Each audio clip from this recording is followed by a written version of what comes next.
So I'm going to do a little exercise here because I have this Dream Up workshop that I'm going to be a guest speaker at this Sunday. It'll actually be the Sunday the 11th at 11 a.m. It's a 3-hour workshop for teenagers, and it's a exercise in being able to work through grief, acceptance, and to create peace. So this is the theme of this specific actual workshop, but my chapters that I contributed to in the actual Dream Up workbook is on acceptance and control. So I guess my part in this is working with acceptance and control in order to create peace. Okay, so what I'm doing is I'm having all of these visuals since the time is coming, this weekend is coming, it's approaching. I'm having these thoughts and visuals about how is this going to transpire in my life? How will I be able to help teenagers with using the quantum memoir overcome the grief that they are experiencing or the depression that they're experiencing? And since one of my chapters is on control, what I'm seeing is I'm getting, let me write the date of this. It is on April 11th. So this is my note page, and it's at 11 a.m.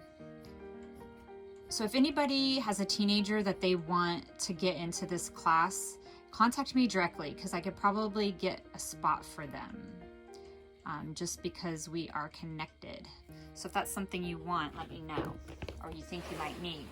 So what I'm having is I'm having dreams, I'm having these little visual experiences of what is my role in this relationship that I've created, not just with the Dream Up, but with the teenagers that are going to be participating in it.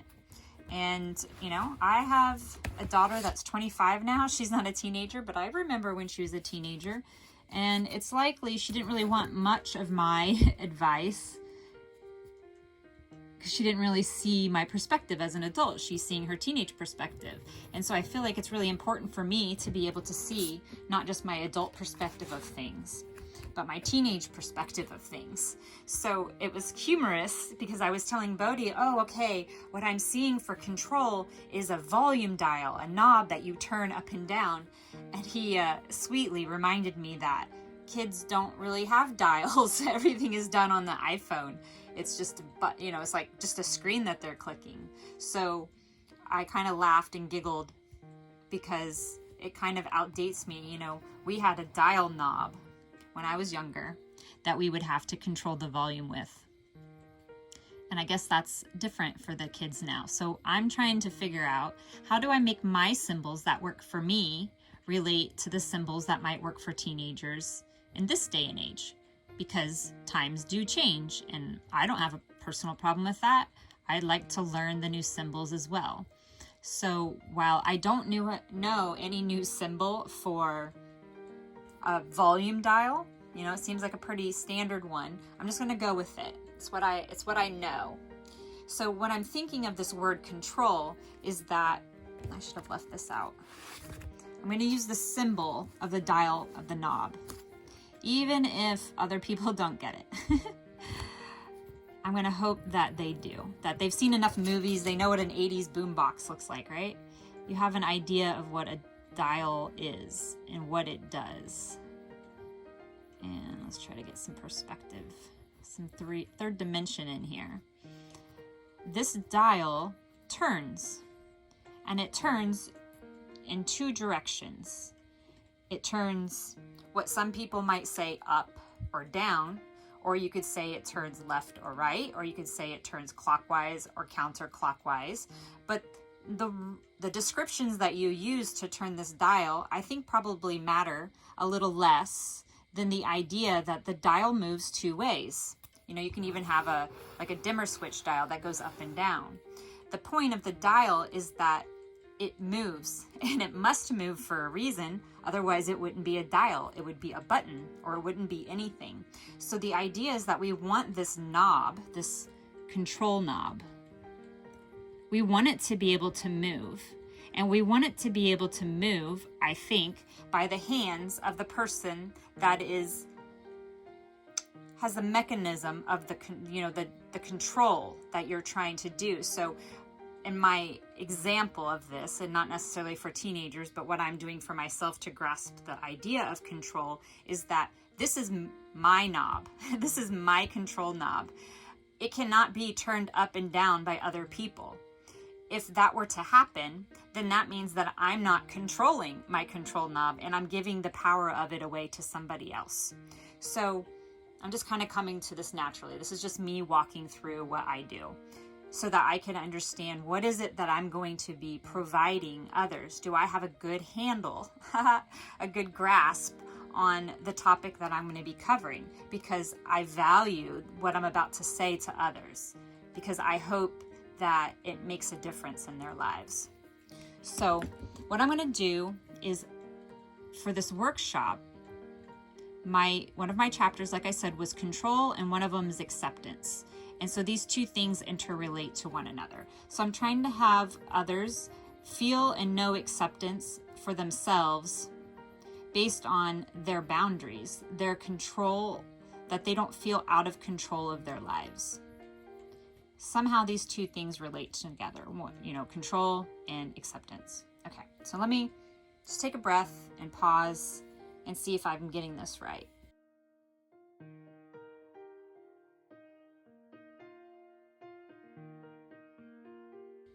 What I'm seeing is this control knob that I'm making is pointing to connect. It's the indicator, this indicator right here, the arrow, is pointing right at the sphere above it, which is the connect sphere.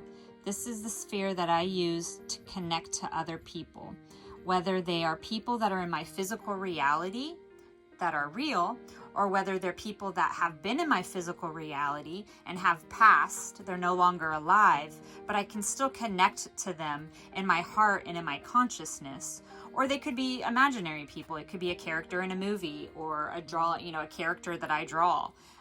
Whatever it is I'm connecting with this feeling or this essence of another being. It could be a plant, it could be an animal.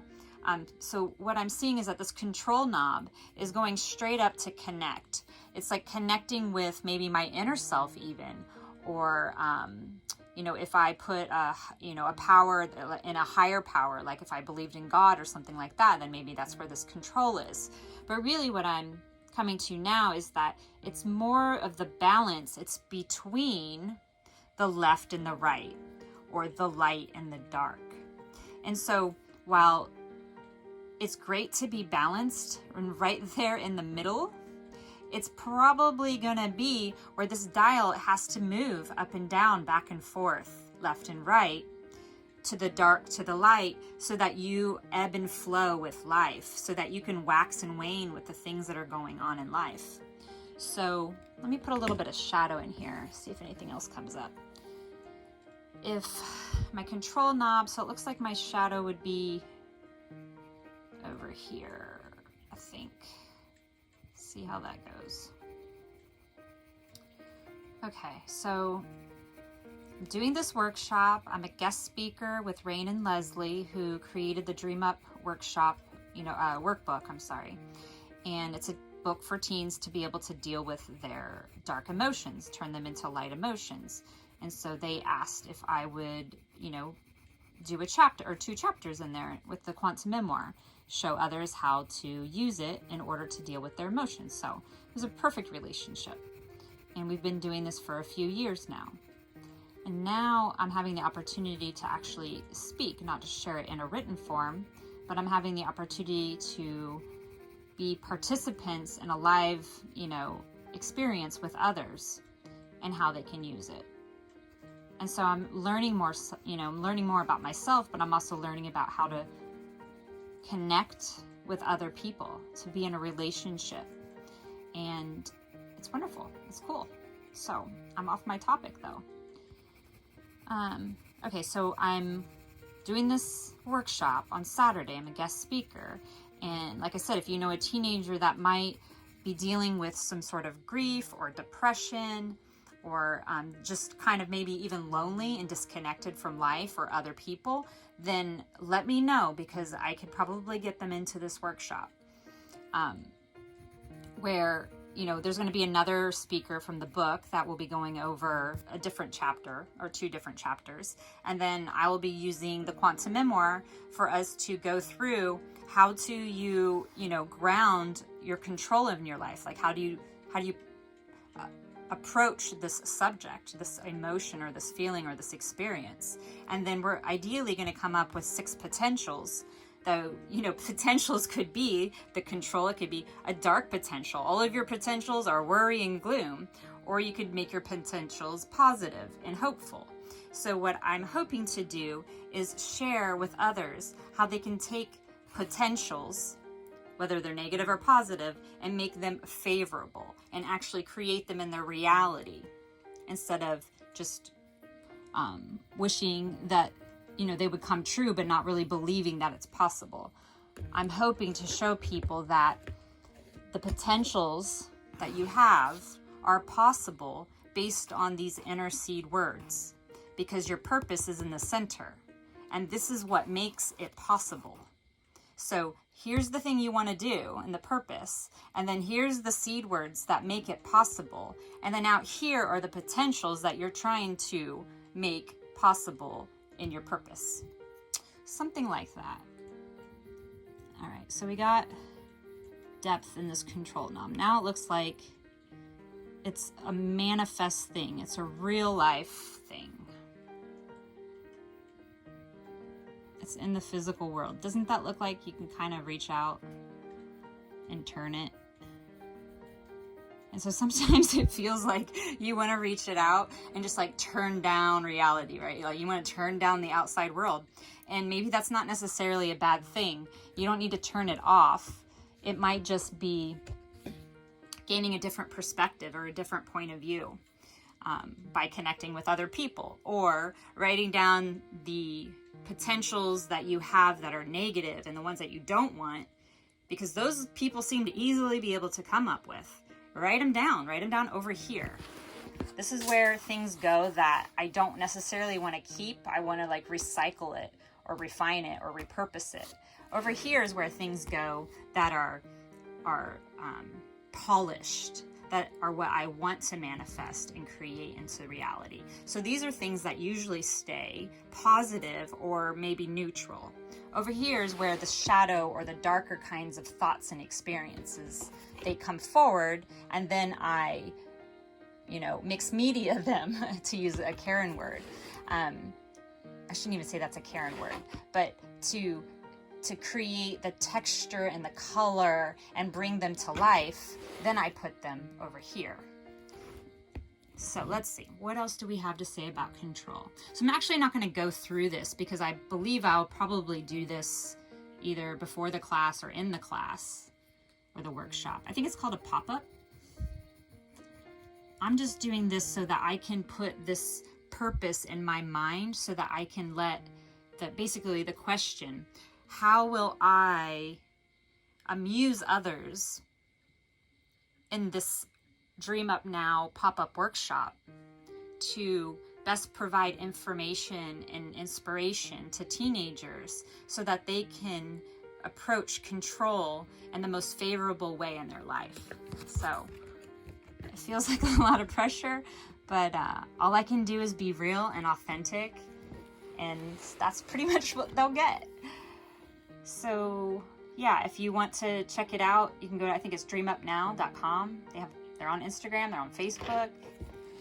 And then stay tuned with me, and maybe I'll post a video, you know, about this this actual page once I'm all done with it, because this is a theme that I've also personally been working on over the last few years since I was asked to write this chapter. I recognize the significance of it being drawn out into my own life. And so this is just another way that I'm going to get to teach myself by sharing with others. So thanks for watching.